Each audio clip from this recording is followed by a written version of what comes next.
India is looking at Russia for new fighter jets, a perfectly normal ask for a country guarding two volatile borders. But looming in the periphery is Donald Trump, visibly irritated. I'm Ananya Dutta. Let's get started.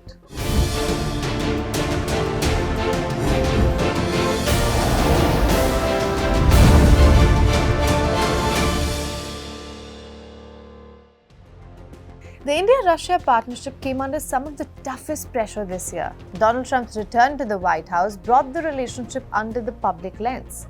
It's not like Joe Biden did not exert pressure, but at least that was behind doors.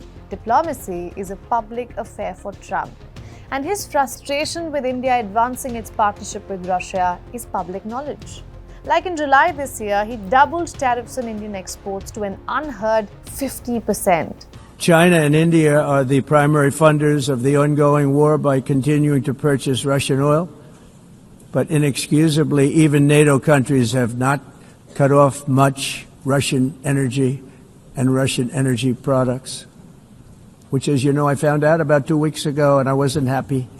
India and Russia have a special and privileged strategic partnership. It's an expansive partnership which has grown over the years. But the year 2022, the Ukraine war, was a turning point.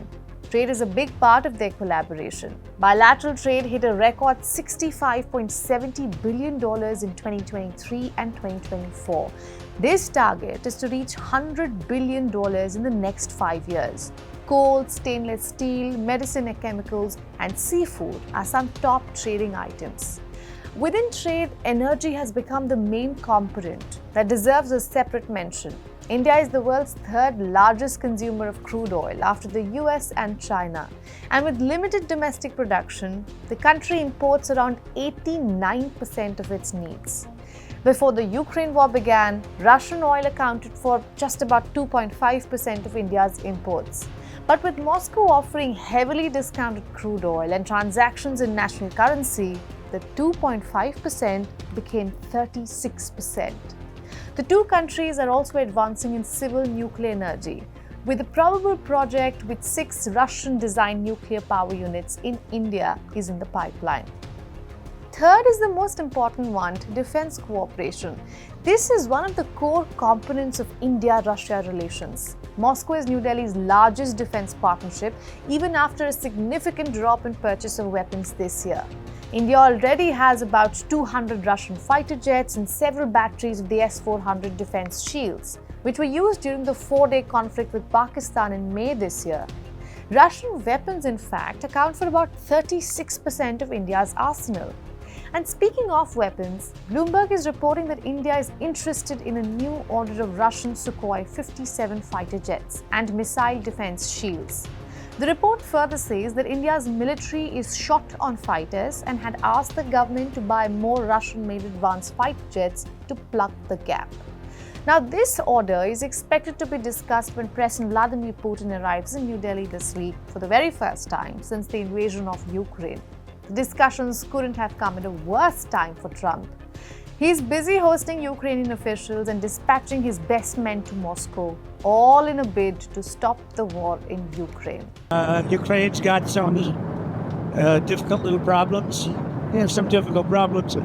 But I think Russia would like to see it end, and I know Ukraine would like to see it end. Now, Trump is hopeful that pressure on Ukraine and Russia will prompt them to sign a peace deal. But he's also frustrated with countries dealing with Russia, like India. Trump has used his verbal threats in the past to hamper these kind of dealings. But New Delhi has stood its ground. We are not the biggest purchasers of Russian oil, that is China. We are not the biggest purchasers of Russian LNG. I'm not sure, but I think that is the European Union. We are not the country which has the biggest trade surge with Russia after 2022. I think there are some countries to the south. We are a country where actually the Americans said for the last few years that we should do everything to stabilize the world energy markets, including buying oil from Russia. Incidentally, we also buy oil from America, and that amount has been increasing. It is also important to know that Trump still has one ace up his sleeves. He could actually further complicate, the trade deal with India. Trump's instinct is transactional, but experts say that there could be more pressure, but not punishment. And geopolitically speaking, Trump cannot afford rupturing ties with India any further because he knows he needs New Delhi in his China strategy. And for all you know, if there is the Ukraine-Russia peace deal in the coming weeks, Trump might resume loving India again. However, we think that the story here isn't about Trump. He has 3 more years and that's about it. It's his last term. India and Russia have a long history and a longer future to look at. And the uncertain West is doing a hell of a job to secure it. I'm Ananya Dutta. Thanks for watching Grey Zone.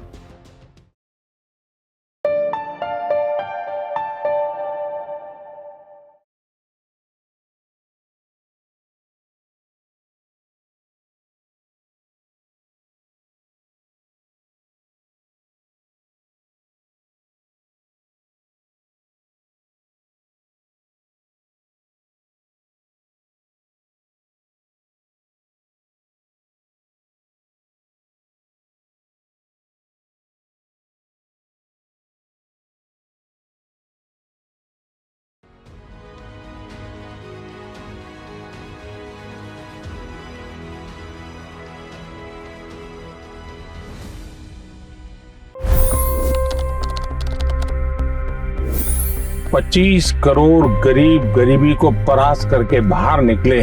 For the good of our nation, let's work together and let's truly make America great again. The fastest news breaks. Requested PM saying that look, you will have to speak to Putin and to Zelensky. The biggest newsmakers. The relationship with India is probably the most important bilateral relationship the US will have for the rest of this century. The capital delivered quite an election result today. Expert analysis. The million-dollar question today is how to stop this dance of death. Ground reports. I'm standing at the crossroad of the Kumbh Mela. Behind me are more than 100 entry guards. Long-form interviews. Exclusionary politics is reflected in Manipur case as well. You don't bother because this is a small state. Deep dive into burning issues. It's often said DRC could be the richest country in the whole world. It's because of what sits underneath. Why exactly did the US topple the Sheikh Hasina government? HT videos. We don't just break news, we break it down.